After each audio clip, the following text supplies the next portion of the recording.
రేవంత్ రెడ్డి గారు కూడా గతంలో చాలా సందర్భాల్లో చెప్పారు. ఆ కాకి ఇక్కడ వాలొద్దు, ఈ కాకి అక్కడ వాలొద్దు ఇలాంటివి రకరకాలుగా చెప్పిన వాళ్ళే ఇవాళ కాంగ్రెస్ పార్టీయే బీఆర్ఎస్ పార్టీ నాయకులను లేకపోతే ఇతర పార్టీ నాయకులను పార్టీలో చేర్చుకున్నారు. ఇది ఎంతవరకు కరెక్ట్ అనేదే బీజేపీ నాయకులు కూడా అడుగుతున్నారు. కాబట్టి ఏం చెప్పదలుచుకున్నారు స్పీకర్ డెసిషన్ మీద? మామూలు పరిజ్ఞానం ఉన్న వాళ్ళకు కూడా అర్థమైంది వాళ్ళు పార్టీ మారిందా లేదా అనేది స్పష్టంగా అర్థమైంది. దానికి పెద్ద మేధావితనం అవసరం లేదు. ఇలా లెటర్ అండ్ స్పిరిట్ అని రెండు ఉంటాయి. స్పిరిట్ను కూడా తీసుకోవచ్చు, చట్టంలో ఉన్నదాన్ని లెటర్ అండ్ స్పిరిట్ తీసుకోవచ్చు. కానీ అత్యంత దౌర్భాగ్యం ఏంటంటే గత 11-12 సంవత్సరాలు ఇంతమంది మధుసూదన్ సార్ చేసి కూడా అది కదా. మన Talasani Srinivas Yadav TDP MLA, TRS మంత్రి, 3 ఏళ్ళు. 3 ఏళ్ల తర్వాత అందరూ అయినాక అప్పుడు కలిసిపోయింది అని వీళ్ళు చెప్పడం అనుకుంటే ఇప్పుడు వీళ్ళు ఈ స్పీకర్ గారు చేసింది అయితే రాజ్యాంగాన్ని కూని చేయడమే. దాంట్లో ఇంకా దానికి ఇంకో మాట ఏం లేదు. ఆ నిర్ణయం వాళ్ళ గోడ దూకిన ఎమ్మెల్యేలు పార్టీ మారలేదు అనడము రాజ్యాంగాన్ని కూని చేయడమే. రాజ్యాంగ పదవుల్లో ఉండి ఇలా చేసినప్పుడు వాళ్ళకి ఏమనిపించినప్పుడు నేను మాట్లాడేటప్పుడు ఏంటంటే ప్రజాస్వామ్యం కోసం, రాజ్యాంగం కోసం నిర్భయంగా నిజాలు మాట్లాడతాం. వాళ్ళు ఏమన్నా మేము ఫేస్ చేయడానికి రెడీ. ఎందుకంటే రాజ్యాంగం ముఖ్యం, ప్రజాస్వామ్యం ముఖ్యం, నిజాలు ముఖ్యం. కాబట్టి పార్టీ మారిన వాళ్ళను రాళ్లతో కొట్టాలన్నాడు రేవంత్ రెడ్డి. ఇవాళ మీటింగ్లో ఏం మాట్లాడుతుండు? ఎంత మాట్లాడకాదు, ఏమన్నా ఉంటారు కదా ప్రతి విషయంలో. అంతా ఇది ఒక్కటే కాదు. కాబట్టి అది వాళ్ళు కడియం శ్రీయర్ కూడా ఈ స్పీకర్ తీర్పు ఇచ్చిన తర్వాత నేను కూడా కాంగ్రెస్ చేయట్లేదు అప్పటిదాకా అనలే. నాకు టైం కావాలని కండ్లకి కనబడుతుంది, కొట్టొచ్చినా కనబడుతుంది వాళ్ళు అనేది స్పష్టంగా. అయినా ఇట్లా చేస్తుంటే వీళ్ళని ఏమనాలంటే ఈ గోడ దూకిన ఎమ్మెల్యేలను అసెంబ్లీ రత్నాలు ఇల్లు. ఈ అసెంబ్లీ రత్నాలు ఎవరైతే 4 దశాబ్దాల క్రితం పార్టీ ఫిరాయింపుల చట్టాన్ని తెచ్చిండో ఆ చట్టాన్ని కూని చేసిన తండ్రి చేసిన చట్టాన్ని కొడుకు నాయకత్వంలో కింద స్పీకర్ కూని చేస్తుండో ఈ అసెంబ్లీ రత్నాలు పోయి ఢిల్లీకి పోయి ఆ జాతి రత్నాన్ని సన్మానం చేయాలి. మన ఈడ జూబ్లీ హిల్స్ లో వెళ్ళి ఎన్నికలైతే ఆయన ప్రచారం చేయకుండా సన్మానం చేసి కదా. ఎందుకంటే రాజ్యాంగం చేతిలో పట్టుకొని తిరుగుతాడు, ఇక్కడ అక్కడ ఎక్కడైనా రాజ్యాంగం పట్టుకొని తిరుగుతాడు.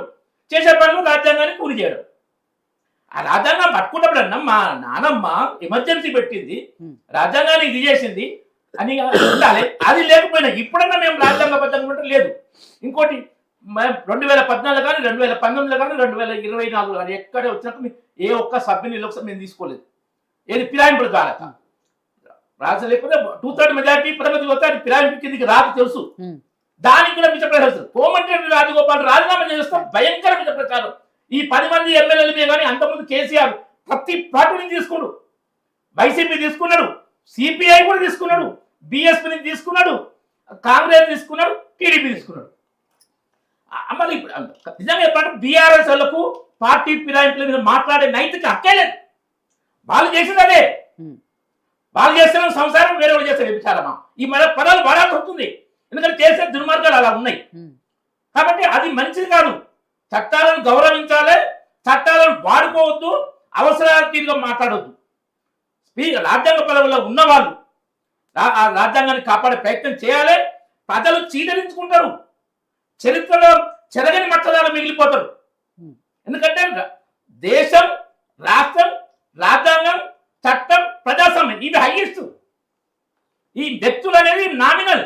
ఎవరైనా కానీ ఎంపీ నుంచి ప్రధాని మోడీ వరకు ఎవరైనా వీళ్ళు వీటి ముందు, వ్యవస్థల ముందు, రాజ్యాంగం ముందు అంత వీటికన్నా మించిన కాదు. కాబట్టి ఆ చేసిన విధానం అది తప్పు. దాన్ని మరి ఎట్లా సుప్రీంకోర్టు ఎన్నోసార్లు మందలించి టైం పెట్టి వార్నింగ్ ఇస్తే ఒక రోజు 2 రోజుల ముందు మళ్ళీ నిర్ణయం చెప్పి అది కూడా అందరికి చెప్పకుండా ఆ మిగతా వాళ్ళకి టైం ఇచ్చిందా, ఇయ్యలేదా, ఎందుకు ఇచ్చిండు ఏం తెలియదు. ఇది చాలా దురదృష్టకరం. ఇలాంటి నాయకులను మొత్తం ప్రజలే అల్టిమేట్ చెక్. ప్రజలు పెట్టాలి. ఆ గారడి మాటల మాయలో పడద్దు. ఎట్లున్నాయంటే నాయకుల మాటలు కొంతమంది డ్రగ్స్ కన్నా ఎక్కువ మత్తెక్కిస్తుంది కొంతమందికి. ఒక 7-8 సంవత్సరాలు కేసీఆర్ మాటలు మత్తెక్కిస్తే ఇప్పుడు రేవంత్ రెడ్డి మాటలు మత్తెక్కిస్తున్నాయి. ఆ మత్తు కూడా ఉండొద్దు.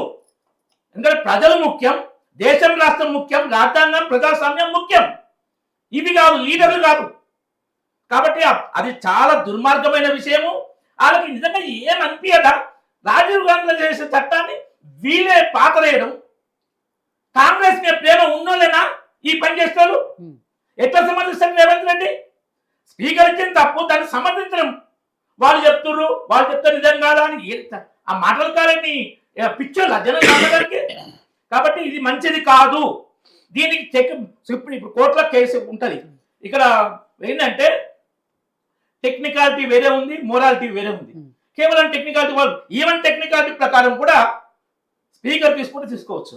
దానికి క్లియర్. ఎందుకంటే కండువాలు కప్పుకుని కాకుండా పార్టీలో మారి మేము మారినామని బాహాటంగా చెప్పారు.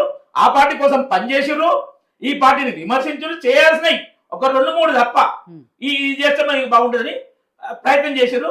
ఇక ఇప్పుడైతే కేసు అయిందో, కోర్టు పోయిందో, మళ్ళా ఊసల వెళ్ళి రంగులు మార్చిర్రు. ఊసల వెళ్ళి లాగా ఊసల వెళ్ళి బెటరు ఈ 10 మంది ఎమ్మెల్యేల కన్నా. ఈ 10 మంది ఎమ్మెల్యేల కన్నా ఊసల వెళ్ళి బెటరు. అంత ఘోరంగా ప్రవర్తించరు. ఆ చెప్పడానికి కళ్యాణ్ మాటలు ఎట్లా వస్తున్నాయి అర్థం కాదు. కాబట్టి ఇది మంచిది కాదు.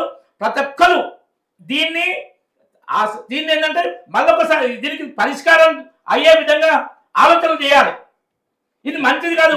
ఇక ప్రజాస్వామ్యానికి విలువ ఉండదు ఇది కనుక ఇట్టే నడిస్తే. కాబట్టి స్పీకర్ ఇప్పుడు ప్రభుత్వానికి ఏంటంటే మోడీ కేంద్ర ప్రభుత్వానికి అంత పూర్తి మెజారిటీ 2/3 మెజారిటీ అటువంటి లేవు.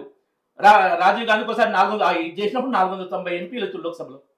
మరి కాంగ్రెస్ ఎట్లాగో మొదటి నుంచి రాజ్యసభలో వాళ్ళకి మెజారిటీ ఉంది కాబట్టి చట్టం ఏం చేయగలరు. ఇప్పుడు మాకేంటంటే సొంత పార్టీ అలయన్స్ కు బార్డర్ మెజారిటీ ఉంది, రాజ్యసభలో మెజారిటీ అంటే తెలుసుకుంది. కాబట్టి కొన్ని ఇంతకుముందు రాజీవ్ గాంధీ చేసింది అంటే 1/3 కన్నా తక్కువ కాకుండా మాట్లాడి కాదు. అది దుర్వినియోగం. వాజ్పేయి గారు దాన్ని 2/3 చేశారు. బీజేపీ చేసింది మార్పులు, కానీ అది సరిపోవట్లేదు. బీజేపీ చాలా విషయాలు మార్పులు చేసింది, అది సరిపోవట్లేదు. మనం రాజ్యాంగ సవరణ చేస్తే వీళ్ళు రాజ్యాంగాన్ని పూర్తి చేస్తారు, మన ప్రచారం ఎక్కడ స్వార్థం కోసం చేయలేదు, ఎక్కడ ప్రజల కోసం దేశం కోసం చేస్తున్నారు. కాబట్టి దీన్ని నిర్ద్వందంగా ఖండించాలి. ఇంట్లో బాధ్యులు ఎవరైనా అందరూ దోషులే, ప్రజల ముందు అందరూ దోషులే, ప్రజలు గ్రహించాలి, ప్రజలే మెయిన్ చెక్కు. కాబట్టి ఈ ఫిరాయింపులను ఆపాలే. రాజ్యాంగ హోదాలో ఉన్న వాళ్ళు ఇలా దుర్వినియోగం చేయకూడదు. శివకుమార్ గారు, ఏదైతే పార్టీ మారిన ఎమ్మెల్యేలు ఉన్నారు బీఆర్ఎస్ పార్టీలో, మేము పార్టీ మారారు అనుకుంటున్నాం, మీరు మారలేదు అని చెప్తున్నారు. కాబట్టి సరే, ఆ 10 మంది ఎమ్మెల్యేల మీద బీఆర్ఎస్ నాయకులు ఎప్పటి నుంచో పోరాటం చేస్తున్నారు. వాళ్ళ మీద అనర్హత వేటు వేయాలని చెప్పేసి కూడా మాట్లాడిన సందర్భాలు కోర్టుకు వెళ్ళారు, అన్నీ జరిగాయి. అండ్ కోర్టు కూడా టైం ఇచ్చింది, స్పీకర్ నిర్ణయం తీసుకోవాలన్నారు. నిన్న 10 మంది ఎమ్మెల్యేల విషయంలో ఏం నిర్ణయం తీసుకుంటారని అందరూ కూడా ఉత్కంఠగా ఎదురు చూశారు. ఎట్ లాస్ట్ ఒక 5 ఎమ్మెల్యేలకు సంబంధించి స్పీకర్ గారు నిర్ణయం వెలువరించారు, వాళ్ళు ఆ పార్టీ మారలేదు అని. మిగిలిన 5 విషయాల్లో కూడా ఏం చెప్తారు ఏంటి, ఇవన్నీ కూడా జరుగుతున్నాయి. కానీ ఇప్పటివరకు రామరెడ్డి గారు, రామ్మూర్తి గారు చెప్పినట్లు, గతంలో మనం కూడా మాట్లాడుకున్నట్టు చాలా సందర్భాల్లో వాళ్ళ పార్టీ మారిన కండువాలు కప్పుకున్నవి చూసాము, ఆ పార్టీకి కాంగ్రెస్ పార్టీకి సంబంధించి ప్రచారం చేసినవి చూసాము, మేము నియోజకవర్గ అభివృద్ధి కోసం పార్టీ మారామని వాళ్ళే చెప్పిన స్టేట్మెంట్లు చూసాం.